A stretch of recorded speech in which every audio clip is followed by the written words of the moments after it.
Guys, तो कैसे हो आप लोग? आई होप आप बहुत बढ़िया होगे और आपकी प्रिपरेशन भी बहुत बढ़िया चल रही होगी। और अनअकैडमी एक्सेलरेट पे आपका बहुत बहुत स्वागत है। और गाइस, आज हम जुड़ चुके हैं एक बहुत ही खास फैकल्टी के साथ। और मैं बताऊं तो one of my favourite organic chemistry educator MS Chauhan sir. तो फर्स्ट ऑफ ऑल मैं अपने बारे में आपको इंट्रोड्यूस कर देता हूँ। आप मुझे जानते हो, लास्ट 9 ईयर से मैं आईआईटी जेईई और गेट और नीट के फील्ड में पढ़ा रहा हूँ। और मोर देन 1 ईयर से मैं आपके साथ अनअकैडमी प्लस पर भी आपको लाइव पढ़ा रहा हूँ। और आज सबसे इम्पोर्टेंट बात है सर कि हमारे साथ जो जुड़े हुए हैं वो बहुत ही कामयाब ऑर्गेनिक केमिस्ट्री के फील्ड में बहुत ही शानदार और बहुत ही धांसू एजुकेटर। मैं बोलूँ जितनी तारीफ करूँ उतनी कम है। और आपको पता ही होगा, अनअकैडमी एक्सेलेंट पे मैं पहली बार आपसे मुखातिब हूँ। और तो किसी खास मेहमान के साथ तो कुछ तो यूनिक होगा, तब तो मैं आया हूँ। तो स्वागत करते हैं एमएस चौहान सर का, एमएससी सर का। और आप जानते हो सर के बारे में, is one of the great name. ठीक है, तो सर आपका बहुत बहुत स्वागत है। Thank you. और थैंक यू वेरी मच हमारे साथ जुड़ने के लिए, कनेक्ट होने के लिए। और बहुत सारे बच्चे आपको देख रहे हैं और बहुत सारे बच्चों की भी ख्वाहिश है आपसे बहुत सारी चीजें समझने की। तो आज के वीडियो में सबसे पहले तो सर मैं ये बताना चाहूंगा कि ये वीडियो बेसिकली कई पॉइंट्स के ऊपर बेस्ड है। कई सारी चीजें हम आज बात करने वाले हैं और बहुत सारी चीजें होंगी, बहुत चीजें आपके बारे में एक्सप्लोर करेंगे। आपके बुक्स के बारे में हमें पता है, जो ऐसी चीजें, कुछ हिडन चीजें जो बच्चे आपके बारे में नहीं जानते हैं, उन पर भी हम आज बात करेंगे सर आपसे। तो सबसे पहला सर मेरा ये सवाल है कि अभी तो जैसे मैं आपसे बात कर रहा हूँ तो आप ऑर्गेनिक केमिस्ट्री के रिनॉन नेम है, बहुत ही फेमस चेहरे हैं भारत के अंदर। तो सर सबसे पहला मेरा ये सवाल है कि आपका जो बचपन, जो चाइल्डहुड था, क्या आप मतलब शुरू से साइंस में, केमिस्ट्री में, मैथमेटिक्स फील्ड में, क्योंकि ये पूरा का पूरा बचपन जो होता है वो साइंस और मैथमेटिक्स ही होता है। तब हमें पता नहीं रहता कि आगे ऑर्गेनिक आएगी, इनऑर्गेनिक आएगी, फिजिकल आएगा, केमिस्ट्री आएगी। बचपना तो हम सबका साइंस को ही लेके एक केमिस्ट्री की शुरुआत होती है। तो आपका स्कूल लाइफ कैसा था, बचपन आपका कैसा था, खेल में और बाकी चीजों में कैसे रुझान थे? और कोई कुछ यूनिक बात जो हमारे साथ शेयर करना चाहे तो प्लीज। जी, सबसे पहले थैंक यू सर। आपने काफी, आई एम ऑनर्ड कि आप इंट्रोड्यूस कर रहे हैं। ठीक है। तो मैं बेसिकली जोधपुर राजस्थान का रहने वाला हूँ। वहीं से मेरा स्कूलिंग हुआ और खेलते कूदते खूब थे हम लोग। क्रिकेट वगैरह खूब खेलते थे, ठीक है ना। फुटबॉल भी खेलते थे 50-50 लोगों की टीम बना के, बच्चे ज्यादा थे। और फिर स्कूलिंग के साथ साथ जो हमारा 10th क्लास में स्कूल का सर्किल बना, वो बच्चे फिर अलग फील्ड में जाने लगे। लेकिन मेरा ये ड्रीम था शुरू से कि एक अच्छा इंजीनियर बनना है। okay. तो उस ड्रीम, और फिर मेरे ही जोधपुर के एक मिलने वाले थे, उन्होंने मुझे केमिकल इंजीनियरिंग के बारे में बताया। तो जब मैं केमिकल इंजीनियरिंग करने गया तो पहले मुझे लगा वहाँ सिर्फ केमिकल्स से रिएक्शंस करनी होगी, लेकिन वहाँ जाके मैंने काइनेटिक्स पढ़ा, थर्मोडायनेमिक्स पढ़ा, ऑर्गेनिक केमिस्ट्री पढ़ा। तो वहाँ मेरा इंटरेस्ट जनरेट हुआ केमिस्ट्री के अंदर। पहले से मेरा इंटरेस्ट था थोड़ा, लेकिन जो एक्चुअल में इंटरेस्ट आया वो उनको केमिकल इंजीनियरिंग में आया। और फिर जब मैं इस पढ़ाने वाली फील्ड में आया तो मैंने दिल्ली से पढ़ाना स्टार्ट किया 2001 में। तो वहाँ तो पूरी केमिस्ट्री पढ़ाते थे। और जब मैं कोटा आया 2004 में, मैं जनवरी में कोटा आया था। तो कोटा आया तो मेरे को यहाँ आते ही सर ने पूछा, मैं बंसल क्लासेस में था उस समय, बंसल क्लासेस में सर ने पूछा कि आप क्या पढ़ाओगे? तो मैंने बोला मैं केमिस्ट्री पढ़ाऊंगा। तो बोला नहीं, केमिस्ट्री में क्या पढ़ाओगे? तो मेरे को 1 मिनट का टाइम दिया गया कि 1 मिनट में सोच के बताओ। तो मैंने कहा सर मैं ऑर्गेनिक केमिस्ट्री पढ़ाऊंगा, ठीक है ना। अब उस समय मैं थोड़ा पढ़ा रहा था और मैं कुछ बुक्स पढ़ रहा था ऑर्गेनिक केमिस्ट्री की, तो मेरे को बड़ा इंटरेस्ट आ रहा था। इंटरेस्ट की वजह से मेरे कंसेप्ट भी अच्छे क्लियर होते जा रहे थे। वहां से फिर मेरा ऑर्गेनिक केमिस्ट्री पढ़ाने का जर्नी स्टार्ट हुआ। और वो तो फिर ऐसा स्टार्ट हुआ कि मतलब पहले क्लास के बाद जब मैं क्लास से निकला तो मेरे साथ साथ कुछ बच्चे निकले और बच्चों ने कहा कि सर मजा आ गया। तो मेरे को फील आया कि हाँ यार, मैं मतलब बच्चों को प्रॉपर पूरा कन्वे कर पा रहा। और फिर कोटा में तो ऑर्गेनिक केमिस्ट्री, जब मैंने कोटा में आया तब मैंने देखा बहुत सारी चीजें यहाँ पढ़ाई जा रही है, जिसका कई बार आईआईटी से रिलेशन है या नहीं है। तो फिर मैंने कोर्स को उस टाइप से डिजाइन किया कि भाई बच्चों को मुझे ऑर्गेनिक केमिस्ट्री नहीं पढ़ानी है, बच्चों को मुझे आईआईटी जेईई की ऑर्गेनिक केमिस्ट्री पढ़ानी है। तो टू द पॉइंट पढ़ाना। और आईआईटी के जो पेपर्स आप सिलेबस देखोगे तो बिल्कुल डिफाइंड सिलेबस है। उसको डीप में पढ़ाना, तो बच्चों के साथ इंटरेक्शन करते करते और पढ़ाना स्टार्ट किया। और पहले ही बैच में ऑल रैंक 2 वाला बच्चा था, उसमें ऑल रैंक 3 वाला बच्चा था तो पहले ही साल में मैंने बहुत कुछ सीखा। और सबसे इम्पोर्टेंट जो क्रेडिट जाता है सीखने का, वो बच्चों को जाता है, मेरे फेलो टीचर्स को जाता है, आप जैसे टीचर्स को जाता है जो हेल्दी इंटरेक्शन करते हैं। तो ऑनेस्ट रहने से मैं बहुत सीखता गया और बच्चों और आपका एप्रिसिएशन भी मिलता गया। सर बहुत बढ़िया बात आपने बोली। यहाँ पे मैं भी शेयर करना चाहूँगा, हम अपने ऑडियंस को भी बताना चाहेंगे, मैं और एमएस चौहान सर दोनों के दोनों केमिकल बैकग्राउंड से, मैं भी केमिकल इंजीनियर हूँ। मैंने बीटेक और एमटेक आईआईटी खड़गपुर से केमिकल से ही किया है। सो सर ने बिल्कुल सही बोला कि जब हम शुरुआती दौर में रहते हैं, जब आप हाई स्कूल तक रहते हैं, तब तक आपको केमिस्ट्री के बारे में ज्यादा पता नहीं होता। और केमिस्ट्री बैकग्राउंड और केमिकल बैकग्राउंड दोनों में एक, आप ऐसा समझिए, एक तरह का माइक्रो बैलेंसिंग है। आप अगर केमिकल को समझ रहे हैं तो आप केमिस्ट्री के ज्यादा करीब हो जाते हैं कहीं ना कहीं, because engineering is all about the application of science. तो मजा ही आता है। तो सर के बात से मैं 100% एग्री करता हूँ। जो मैं समझ सकता हूँ सर का इंटरेस्ट कैसे डेवलप हुआ होगा साइंस, केमिस्ट्री और खासतौर पे ऑर्गेनिक केमिस्ट्री को लेके या बाकी ब्रांचेस, क्योंकि हम थर्मोडायनामिक्स भी पढ़ते हैं, फ्लूइड भी पढ़ते हैं और कई तरह के कंट्रोल सिस्टम्स भी हम पढ़ते हैं। तो हमें वो चीजें केमिस्ट्री की तरफ बहुत क्लोज लेके आती है। बिल्कुल मैं एग्री करता हूँ। सर मेरा एक सवाल और था कि जब आपने डिसाइड किया कि आपको टीचर बनना है, ऑर्गेनिक केमिस्ट्री के फील्ड में आना है, और जैसा कि आपने बोला कि जब आपने पहली क्लास जब आपने बंसल में ली थी और जब आप बाहर आए तो आपके साथ स्टूडेंट भी थे और वो एक अलग तरह का एक बिल्कुल एनर्जी सा माहौल था और आपको महसूस हुआ कि कि आप बहुत राइट डायरेक्शन में जाते हैं। बंदे को लगता है कि यस, यही वो दिशा है जिस दिशा में मुझे आगे बढ़ना है। मुझे लगता है उस मोमेंट पे आपको ये रियलाइज हुआ था। तो जब आप कोटा में आए और ऑर्गेनिक केमिस्ट्री आपने पढ़ाना स्टार्ट किया, तब आई थिंक किस तरह का माहौल था? बहुत सारे टीचर्स थे ऑर्गेनिक केमिस्ट्री के, आप भी ऑर्गेनिक केमिस्ट्री के टीचर थे, तो आपने कैसे अपने आप को एक यूनिक वे में एक पर्टिकुलर डायरेक्शन में मूव किया और आप इतना बढ़िया ऑर्गेनिक केमिस्ट्री पढ़ा पाने में कैपेबल? मैं ये जानना चाहूँगा। जी, कुछ चीजें मतलब जो अच्छे टीचर बनने के लिए होती है ना, तो प्राइम नेसेसिटी होती है, वो ये होती है कि आप बच्चे का डाउट बड़े ध्यान से सुनो। क्योंकि केमिस्ट्री या स्पेशली ऑर्गेनिक केमिस्ट्री में ऐसी कोई बुक नहीं आती है कि एक बुक पढ़ के आप पूरी ऑर्गेनिक केमिस्ट्री सीख गए। ऐसा नहीं होगा, आपको मल्टीपल बुक्स पढ़नी पड़ेगी।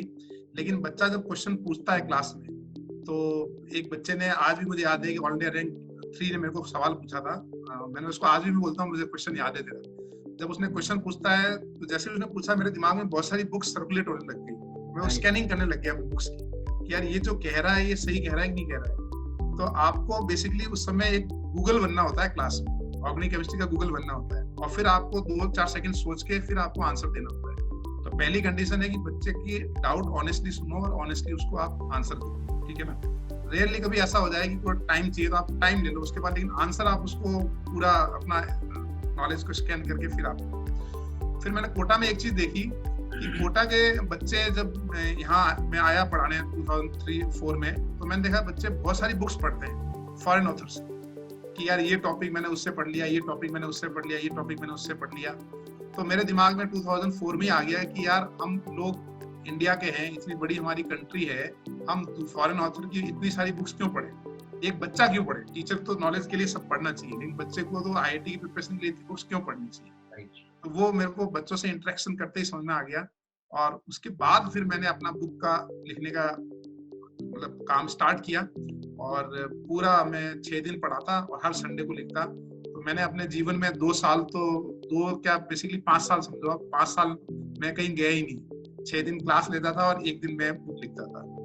तो मेरा पर्पज ये था कि मतलब बुक ऐसी होनी चाहिए जो मतलब इंडिया के लोगों के द्वारा बनाई गई हो और इंडिया के बच्चों के लिए हो। हम फॉरेन लोगों पे ज्यादा डिपेंडेंट नहीं। जो मेड इन इंडिया वाला कंसेप्ट है वो मैंने 2005 में सोचा। सर एक क्वेश्चन हमारा और था, जैसा कि हम सब जानते हैं आपके बारे में, अभी भी आपने अपनी बुक्स के बारे में भी बताया और हम सब ने कभी ना कभी उन बुक्स को देखा है और बच्चे पूरे भारत में उस बुक को यूज भी करते हैं। और खास तौर पे जो आपकी ऑर्गेनिक केमिस्ट्री की जो एडवांस प्रॉब्लम्स वाली बुक है वो बहुत ही बढ़िया बुक है। और मुझे लगता है कि इंडिया का शायद ही कोई ऐसा स्टेट होगा जहाँ वो बुक नहीं दिखती होगी, नहीं पढ़ाई जाती होगी, वो हर जगह अवेलेबल है।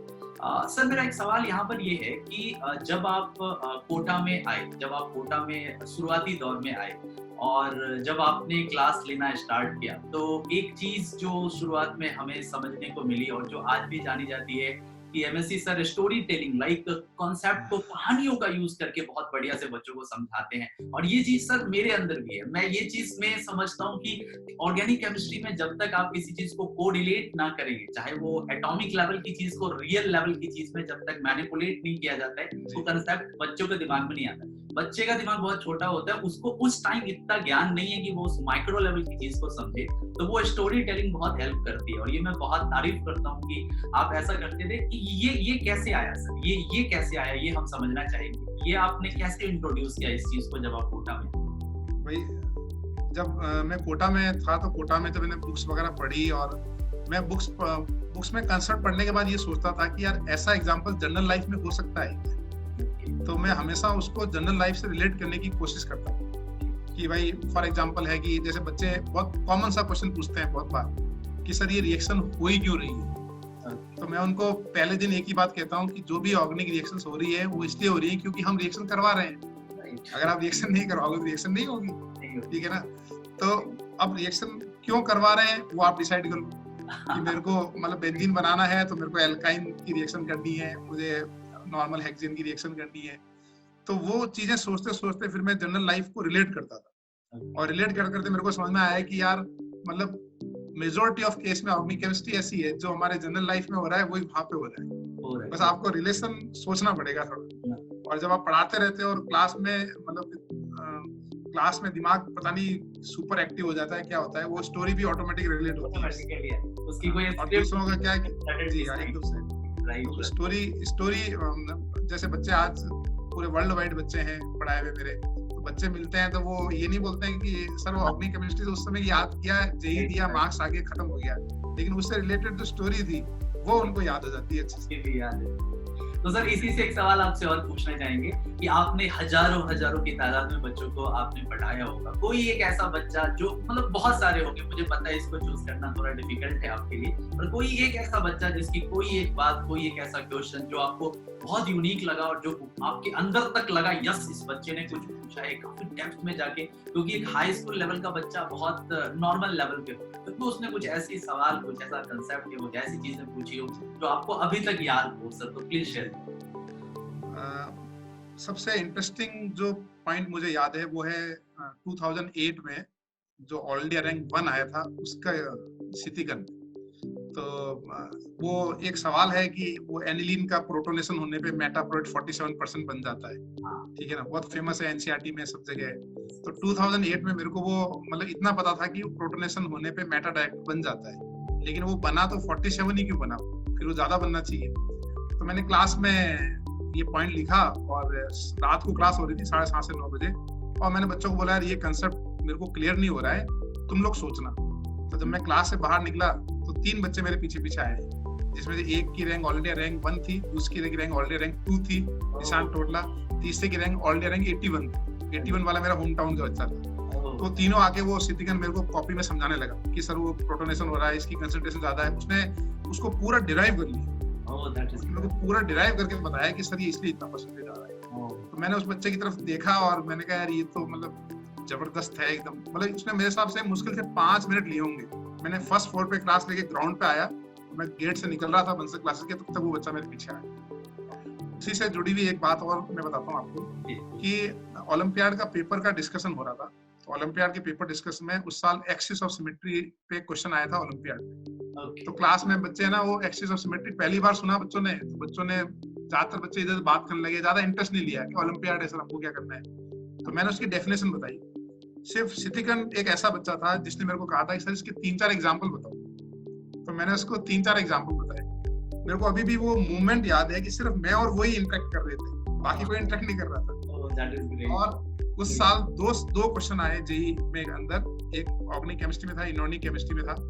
पेपर होने के बाद मैंने जैसे ही पेपर देखा मुझे वो मूवमेंट याद है। फिर मुझे समझ में आया कि क्यों यार ऑल इंडिया रैंक 1 में क्या बात होती है। मतलब वो ऑल इंडिया रैंक 1 जो बच्चा है वो क्या होता है, बेसिकली वो हर चीज को इम्पोर्टेंट मानता है, हर कन्वर्सेशन, हर चीज उसके लिए इम्पोर्टेंट। वो वो बड़ा इंटरेस्टिंग इंसिडेंट है। बेसिकली उस तरह के बच्चे बहुत एंजॉय करते हैं साइंस को और चीज़ों को बहुत बढ़िया से समझते हैं। और बिल्कुल सही बोला। ऐसी ही मेरी एक स्टोरी है। मेरा एक स्टूडेंट था राहुल गर्ग, उसकी ऑल इंडिया रैंक 6 आई थी। तो उस बच्चे में भी मुझे एक स्टोरी मैं अपने व्यूअर्स के साथ और आपके साथ शेयर करना चाहूँगा। ये बात है दिल्ली के सेंटर की। मैं दिल्ली के बहुत ही रेप्यूटेड कोचिंग इंस्टीट्यूट में पढ़ा रहा था और ऐसे ही पढ़ाते-पढ़ाते एक कार्बोकैटायन की स्टेबिलिटी का कंपैरिजन था।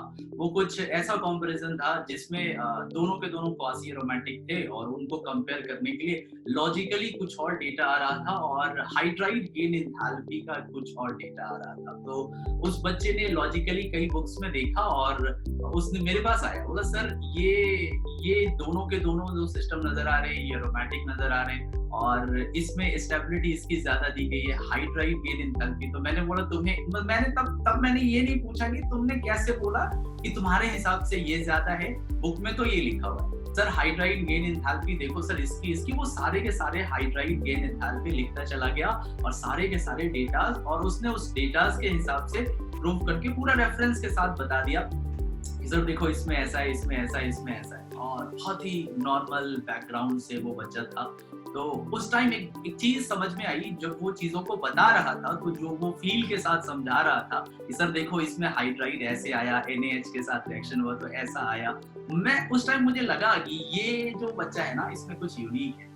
और वही बात सर आज तक उसकी मुझे याद है। और फिर वो मास्टर्स करने के लिए US गया और अभी उधर ही जॉब कर रहा है। तो बहुत तरह की चीजें ये याद रह जाती हैं, जैसा कि आपने इस बच्चे के बारे में बोला ऑल इंडिया रैंक। ऐसी बहुत सारी चीजें हैं और हम उम्मीद करते हैं कि बहुत सारे बच्चे हमारे अनअकैडमी प्लस पे भी हैं जो कि बहुत बढ़िया मचाएंगे। सर एक सवाल और है, जब इतने टाइम से जब हम पढ़ाते हैं तो हमें एक अच्छा खासा एक्सपीरियंस हो जाता है और आप तो मुझसे काफी सीनियर हैं, आपने बहुत ज्यादा बच्चों को पढ़ाया, बहुत कुछ देखा।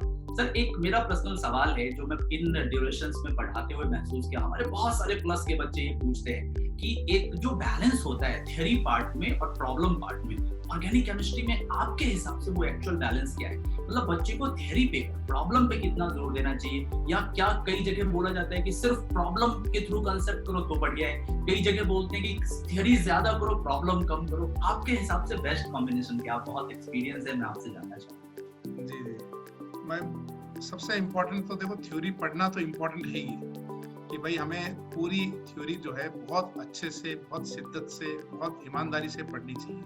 क्योंकि जो क्वेश्चंस आएंगे वो आपके डायरेक्ट मतलब ऐसे नहीं आने वाले कि आपने क्वेश्चन बैंक किया उसमें से क्वेश्चन आ गया। आपकी थ्योरी पढ़ने का, आप उसको थ्योरी पढ़ने को मैं ऐसे समझता हूँ कि जैसे आप एक मूवी देखना होता है, उसके बाद मूवी में आपसे कुछ भी पूछ ले आप आंसर कर पाएंगे। ये तो वैसा ही है जैसे बाहुबली 1 है, बाहुबली 1 आप पूरी देखोगे तो उसके आप कई क्वेश्चन के आंसर कर पाओगे। अगर मैं रिवर्स चलूंगा ना कि क्वेश्चन से उसको थ्योरी को समझने की कोशिश करूंगा तो फिर क्वेश्चन से तो थ्योरी पे तो बहुत सारे सवाल बन सकते हैं। तो मतलब दोनों चीजें बहुत जरूरी है। मतलब आपका 50-50 कहूंगा मैं उसको, 50% आपको थ्योरी को देना चाहिए और 50% आपको क्वेश्चंस को भी करना चाहिए। और थ्योरी पढ़ने के लिए मेरा बच्चों से ये अनुरोध है, रिक्वेस्ट है बेसिकली, कि उसको बहुत तसल्ली से, आराम से पढ़ें। जैसे हम खाना खाते हैं ना, 2 तरीके होते हैं कि हमने खाना खाया, क्यों खाना खाना है, एक हमने चबा चबा के खाया। तो उसको वैसे ही समझना चाहिए थ्योरी को, चबा चबा के। मतलब आपने लाइन पढ़ा, उसको फील करो आप कि क्या वर्ड लिखा है, इसका मतलब क्या है, उसको फील करते हुए आप पढ़ो तो आप डेफिनेटली सब्जेक्ट सीख जाओगे। और हमारा फोकस जो होता है वो हमेशा सब्जेक्ट सिखाने पे होता है, पैटर्न सिखाने पे नहीं होता है कि फास्ट सिंगल चॉइस करने है, कि मल्टीपल चॉइस करने है, कि इंटीजर करने है, कि सब्जेक्टिव करने है। क्योंकि पिछले 16-17 साल में मैंने देखा पता नहीं कितने पैटर्न चेंज हो गए। पैटर्न का कभी किसी बच्चे पे कोई इफेक्ट नहीं होता है। सब्जेक्ट नॉलेज जो है वो जेई वाले चेक कर लेते हैं, चाहे कोई भी पैटर्न हो वो आपका सब्जेक्ट नॉलेज चेक करेंगे। वो इसलिए थ्योरी और क्वेश्चंस का बैलेंस 50-50 रखना जरूरी है। ओके, बहुत बढ़िया। ओके सर, तो अब हम बात करेंगे, जैसा कि मैं एक बहुत बड़ी न्यूज़ हम अपने ऑडियंस को भी सुनाना चाहेंगे कि वाइब्रेंट एकेडमी कोटा जो है अब अनअकैडमी के साथ आके अब ये हमारे अनअकैडमी के साथ जुड़ चुका है और हम एक टीम के जैसा काम करेंगे। और हमारी टीम अब पहले तो बहुत स्ट्रॉन्ग थी, अब और भी स्ट्रॉन्ग हो गई, बिल्कुल 4 चांद लग गए ऐसा समझ लीजिए जेई सेगमेंट में। मतलब बहुत ही पावरफुल हो गई, बिल्कुल एवेंजर्स वाली टीम हमने बना ली है अब। तो बिल्कुल, तो हम सब एक साथ आ गए हैं और गाइस मैं आपको बताना चाहूँगा कि बहुत स्ट्रॉन्ग, पहले से भी स्ट्रॉन्ग है। आपको ऑर्गेनिक केमिस्ट्री, इनऑर्गेनिक केमिस्ट्री और फिजिकल मैथमेटिक्स जो बहुत ज़बरदस्त वे में हम काम करने वाले हैं। तो सर इस बारे में आप क्या बोलना चाहेंगे अब अनअकैडमी के साथ जुड़े हैं? जैसा कि आपने कहा कि वाइब्रेंट एकेडमी और अनअकैडमी का एक्सक्लूसिव ऑनलाइन टाइप हुआ है, यानी वाइब्रेंट एकेडमी में जो हम 7 डायरेक्टर्स हैं वो ऑनलाइन सिर्फ अनअकैडमी पे पढ़ाएंगे। तो उसमें जैसे केमिस्ट्री में मैं ऑर्गेनिक केमिस्ट्री पढ़ाता हूँ, फिर हमारे Narendra Awasthi sir physical chemistry पढ़ाते हैं, VK Jaiswal sir inorganic chemistry पढ़ाते हैं। हम तीनों तो पढ़ाएंगे केमिस्ट्री, और फिजिक्स में नितिन जैन सर और एनके सेठिया सर हैं जो फिजिक्स पढ़ाएंगे, और मैथ्स में विकास गुप्ता जी एंड पंकज जोशी सर हैं। मैं आपको इंटरेस्टिंग चीज बताता हूँ कि हम सातों जो लोग हैं, हम लास्ट करीबन मतलब मैं जब से कोटा में हूँ तब से हम साथ में पढ़ा रहे हैं, यानी हम 17 साल से साथ में हैं। तो हम बेसिकली साथ बिजनेस पार्टनर नहीं है, हम कोचिंग डायरेक्टर नहीं है, हम साथ भाई हैं। अरे बहुत बढ़िया सर। तो बहुत एक दूसरे को समझते हैं, बहुत अच्छा हमारा एक्सपीरियंस है, बहुत ऑनेस्टली हम काम करते हैं। और क्योंकि देखो जेई की तैयारी करने का मतलब है माउंट एवरेस्ट चढ़ना, ठीक है ना। तो बच्चे के अंदर भी वो जुनून होना चाहिए वो करने का कि यार मुझे करना है, और हमारे अंदर भी वो जुनून होता है। सिर्फ हम एक दिन का मोटिवेशन चाहते हैं, रिजल्ट वाला दिन, जिस दिन उस बच्चे के चेहरे पे एक खुशी होती है कि सर मैंने कर दिया। वो होता है ना कि बरसों की थकान निकल जाती है जब स्क्रीन के ऊपर लिखा आता है कि मेरी ये ऑल इंडिया रैंक आई है, मैंने IIT क्वालिफाई कर लिया। तो वो भी हमारा एक दिन का मोटिवेशन जो है वो साल भर का मोटिवेशन बनता है। तो मैं अनअकैडमी के थ्रू सभी बच्चों को ये एश्योर करूंगा कि हिंदुस्तान में जहाँ भी बैठे हों, आप घर बैठे अनअकैडमी पे आइए, हम आपको ऑनलाइन पढ़ाएंगे। आपकी जो एग्जिस्टिंग सर लोग भी साथ में हैं, टीम मिलके पढ़ाएंगे। बहुत अच्छा कंटेंट, बहुत अच्छे कंसेप्ट्स, बहुत अच्छे आपकी तैयारी होगी। ये वाइब्रेंट और अनअकैडमी की तरफ से मैं आपको एश्योर करूंगा। ओके सर, अभी right now Unacademy plus platform पे आपके कौन-कौन से कोर्सेज आ रहे हैं, आप उसके बारे में ऑडियंस को बताना चाहेंगे? जी हाँ, कल मेरी एक क्लास स्टार्ट होगी थर्सडे को। तो कल एक free class, introductory class basically, तो इंट्रोडक्टरी क्लास होगी। उसके बाद हम आने वाले टाइम में नया बैच लॉन्च करेंगे आफ्टर दिवाली, यानी 20 नवंबर को वाइब्रेंट एकेडमी कोटा जो है वो first time online course launch करेगी अनअकैडमी में। तो पहली बार हम अनअकैडमी पे ऑनलाइन कोर्स 20 नवंबर को आएंगे। तो जो भी बच्चे तैयारी करना चाहते हैं, 11th के बच्चे, अगर उनका कुछ छूट गया है या उनको लेट हो गया है, कभी लेट नहीं होता है, ठीक है ना, आप ज्वाइन करें और पूरे हमारे साथ अनअकैडमी के साथ, वाइब्रेंट के साथ जुट जाएं तो अच्छा रिजल्ट हम लेके आएंगे। बिल्कुल, मैं भी स्टूडेंट को बोलना चाहूंगा, जो भी देख रहे हैं, जो भी प्लस के व्यूअर्स हैं, जो प्लस पे नहीं है, आप प्लस पे जुड़ सकते हैं। सबके कोर्सेज आ रहे हैं, बहुत बढ़िया कोर्सेज 11th और 12th के आ रहे हैं, बहुत ही जबरदस्त टीम है। और सर ने जैसा कि बताया, ये 7 डायरेक्टर्स नहीं 7 भाई हैं, तो आप समझ ही सकते हैं कि कोर्स में कितनी जान आएगी, क्योंकि हर टीचर एक दूसरे को समझता है, एक दूसरे के स्ट्रेंथ को पहचानता है। तो जिस तरह के मटेरियल्स, जिस तरह की चीजें और जो एक अंडरस्टैंडिंग आती है गाइस, वो बहुत ही शानदार होगी। तो सर अब जाते जाते हम चाहेंगे कि फाइनली एमएस चौहान सर क्या बच्चों को मैसेज देना चाहेंगे, उनके लिए क्या फाइनल मैसेज है सर आपकी तरफ से? फाइनल मैसेज ये है कि जीवन में मैं आपको थोड़ा सा 2-3 चीजें और इंट्रोड्यूस कर दूं कि मैं मैराथन रनर भी हूँ, और मैंने आयरन मैन भी अटेम्प्ट किया है जर्मनी में। 15 घंटे का आयरन मैन जो होता है, मैं 2 मिनट से मिस कर गया। तो कई बार जीवन में ऐसा लगता है कि वो 15 घंटे में मेरे को 4 किलोमीटर स्विमिंग करनी थी, 42 kilometre running, 180 kilometre cycling non stop करनी थी, लेकिन बहुत हाई टेम्परेचर था, 38 डिग्री में कर नहीं पाया, इसलिए मैं 2 मिनट से मिस किया।